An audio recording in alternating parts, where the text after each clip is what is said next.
एक गलती ऐसी लास्ट एपिसोड कुबरा किचन में दाखिल हुई तो पलबशा को होश देकर आगे लगे इसके तन मन में और मुंह सोते बोले किचन में क्या कर रही है। पलबशा खामोश रही। कुबरा जोर से चीखे तुम्हें सुनाई नहीं देता क्या जो जवाब नहीं दे रही।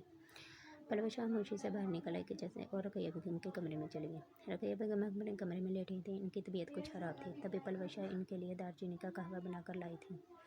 इसने अंदर आने की इजाज़त मांगता रकैया बेगम ने इसे अंदर आने की इजाज़त दी। पलवशा ने इनके बेड की साइड टेबल पर कहवा रखा और जाने के लिए मुड़ी थी जब रकैया बेगम ने इसे कहा, जा रही हो, इधर मेरे पास आकर बैठा। उन्होंने हाथ के इशारे से इसे अपने पास बैठने को कहा। पलवशा चुपचाप से इनके पास बैठकर बोली, जी अम्मी। रकैया बेगम, मैं जानती हूँ तुम इस घर में खुश नहीं हो और बहुत गलत हो रहा है तुम्हारे साथ। मुझे गलत मत समझना, लेकिन चाह कर भी मैं तुम्हारे लिए कुछ नहीं कर सकती, क्योंकि आज तक इस घर में वही होता आया है जो रहमान चाहते हैं। पलवशा पहले तो हैरत से देखती रही इनको, फिर बोली, अम्मी मैं खुश हूँ, परेशान ना हो, मुझे पता है मुझे किस बात की सज़ा दी जा रही है। रुकैया बेगम, पलवशा मैं जानती हूँ, लेकिन ये इतनी बड़ी बात नहीं थी कि तुम पर यूँ रिश्वत उठा था। मुझसे कसम ले लो, अगर मुझे तुम्हें इस हाल में देखकर जो खुशी हो रही हो, मुझे बहुत तकलीफ हो रही है तुम्हारे इस खूबसूरत चेहरे पर नहीं देखकर। मैं तुम्हारे आगे हाथ जोड़ती हूँ, मेरी बच्चियों को कोई बददुआ ना देना। वह बिना समझ है, मैं इनको बहुत समझाती हूँ पर इनको अभी समझ नहीं आ रही। आज भी कुबरा को देखने के लिए कुछ लोग आ रहे थे, इसलिए पलवशा सारे काम जल्दी जल्दी से कर रही थी। खाना वगैरह तो कुबरा बुशरा ने बनाया था, अलबत्ता दूसरे सारे काम पलवशा देख रही थी। कुछ देर बाद मेहमानों और चाय का दौर चला। सब ने चाय पी और कुबरा के बारे में पूछने लगे। थोड़ी देर बाद ही कुबरा इनके पास मौजूद थी। रकैया बेगम ने इनको बताया कि ये कुबरा है। उन्होंने इसकी तलीम के बारे में पूछा तो कुबरा ने मैट्रिक बताई और बहुत से हल्के फुल्का सवाल किया उन्होंने इससे, जिसके बाद वो सब उठ खड़े हुए और जाने की इजाज़त चाहिए। रुकैया बेगम ने इनसे इनकी मर्ज़ी पूछी तो उन्होंने कहा, हम घर जाकर मशवरा करके बता देंगे। जिस पर रुकैया बेगम समझ गई कि इनकी तरफ से भी जवाब ही है। वो मायूस होकर रह गई।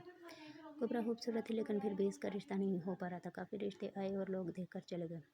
कुबरा की उम्र भी अब 28 की हो गई थी। इनके खानदान के सभी लड़के लड़कियों की शादी हो गई थी। बस कुबरा और बुशरा ही रह गए थे। इसलिए उन्होंने पलवशा से बात की कि तुम्हारे भाई अभी कंवारा है तो तुम क्यों नहीं। इनसे बात ही पूरी नहीं हो रही थी। इस कदर शर्मिंदा थी वो पलवशा से। अम्मी आप गलत मत समझना, पर हमने नहीं करना ये रिश्ता। रुकैया बेगम पलवशा को मुंह तकने लगी और बोली, क्यों? इस वजह से कि वो किसी और को पसंद करती है जो पहले ही शादीशुदा था। नहीं नहीं अम्मी, ये बात नहीं है। पलवशा ने हिचकिचाते हुए कहा तो रुकैया बेगम ने कहा, फिर क्या बात है? तो मुझे अपनी दूसरी उम्र समझ कर बता दो क्या बात है। इनके दिल में बहुत सारे अंदेशे थे, जिनमें एक ये भी था कि पलवशा इनको शायद खुश नहीं देखना चाहती या वो इनके बुरे नसीब पर खुश हो रही है। वो अपनी सोच में डूबी थी जब पलवशा ने घबराते हुए इनके दोनों हाथ अपने हाथ में लिए और कहा, अम्मी मैंने हमेशा आपको अपनी माँ जितना मुकाम दिया है। मैं कुबरा और बुशरा को अभी अपनी बहनें समझती हूँ, पर इनका रिश्ता अपने भाई से नहीं करना चाहती। रुकैया बेगम पलवशा बड़े, वही तो मैं पूछ रही हूँ कि ऐसी क्या वजह है जो तुम ये नहीं चाहती। अम्मी बात दरअसल ये है कि मुझे यहाँ आई को कितने साल हो गए? पलवशा रुकैया बेगम से पूछा। रुकैया बेगम, यही कोई 7-8 साल हो। 10 साल। 10 साल अम्मी जी। और आपने देखा ही है कि ना तो बाबा मुझे पसंद करते हैं और ना ही कुबरा बुशरा। कुछ तो कफ के बाद पलवशा फिर बोली, अम्मी आप जानती हैं शादी के 1-2 महीने बाद ही मुझे पता चल गया कि कुबरा किसी में इंटरेस्टेड है। बल्कि यूँ कहना बेहतर होगा कि इसने खुद मुझे सब बताया था और कहा था कि आप सबको राज़ी करूँ। लेकिन मैंने जब इससे लड़के के बारे में पूछा तो मैंने खुद ही इसको इनकार कर दिया कि लड़का पहले ही शादीशुदा है। अम्मी बाबा नहीं मानेंगे, लेकिन इसकी समझ में ये बात नहीं और फिर भी इससे राब्ते में रही। मैंने बाबा और आपसे बात की, लेकिन तब आपने और बाबा ने इसे समझाने के बजाय मुझे इल्ज़ाम दे दिया था कि हमारी बेटी ऐसी नहीं है। तब से लेकर आज तक मुझे कब कब और किस किस बात के लिए ज़लील नहीं किया गया। मैंने कभी भी कुछ नहीं कहा। अब भी मैं आपको अपनी ही बेटियाँ समझती हैं और कुछ भी हो जाए हर एक चीज़ पर इल्ज़ाम मुझे ही।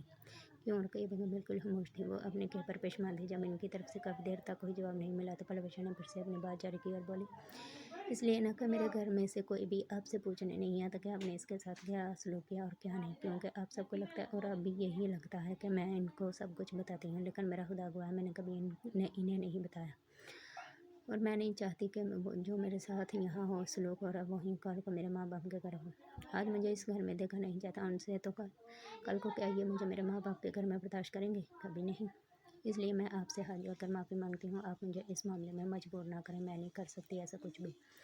और पलवशा रोती हुई अपने कमरे में भागी।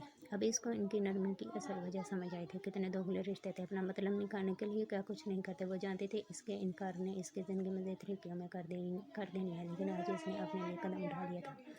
अब आगे क्या होना था वो सब जानती थी, इसलिए इसने खुद को पहले ही तैयार कर लिया था इस सब के लिए।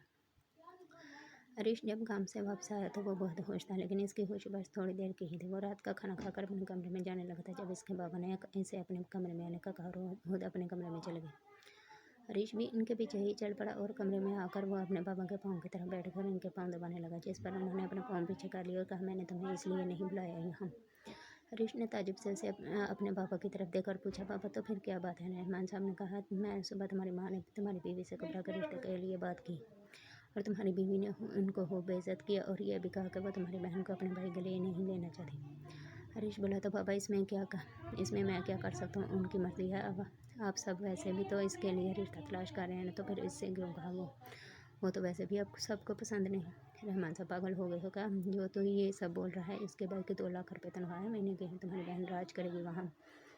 हरीश बाबा, ये सब आपको पहले सोचना चाहिए था। अगर आप सब इसके साथ अच्छा सलूक करते तो आज आपको ये दिन ना देखना पड़ता।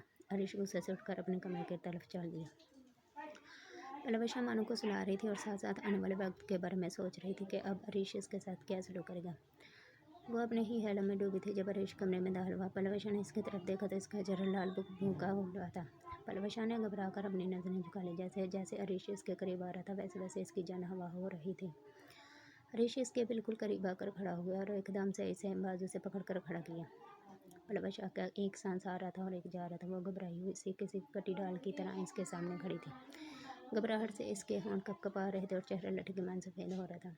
हरीश उसका बाहु भी जायजा ले रहा था। पलवशा ने गलत निकाह भी की तरफ नहीं देखा था।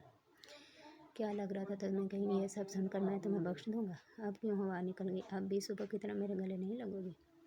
पलवशा हैरत से हरीश को देखने लगी। इसने तो सोचा था कि हरीश इसे मारेगा। इसने जो कुछ सुबह इसकी अम्मी से कहा था, पर हरीश तो इसे गले मिलने की फरमाइश कर रहा था, वो तो बौखला ही गई थी।